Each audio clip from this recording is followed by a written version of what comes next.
ম্যাডামে কয়ে দিছে গরু লই একটা রচনা লিখে লই যাবে, রচনাটা লিখে লাই। গরুর 4টা পা আছে, গরুর লম্বা একটা লেজ আছে, গরু মুখ দিয়ে খায় পুটকি দিয়ে হাগে, গরুর 32টা দাঁত। আরে না 32টা দাঁত না, আব্বু মনে হয় জানে, আব্বুরে যায় জিগাই। আবার গরুর দাঁত কয়টা? বুদ্ধি একটা পাইছি, এক কাঁচা ঘাস কাটাই লাগবো।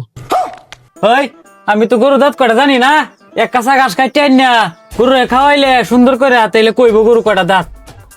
কি কো আব্বা গরুই কইব? আচ্ছা আমি এখনই যাইতেছি, যাই এক খাতা ঘাস খাইতে আনতাছি। গাইজ আমার সাথে কিন্তু আপনারা জানতে পারবেন গরুর দাঁত কয়টা। তো দেরি না করে তাড়াতাড়ি লাইক আর সাবস্ক্রাইব করে ফেলেন, আমি ঘাস কাটতে থাকি। আরো দেম তোরা রে, আগে ক তোরা দাঁত কয়টা?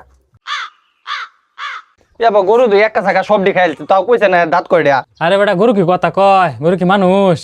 তোর বাইরে এক কাঁচা ঘাস কাটাইছি।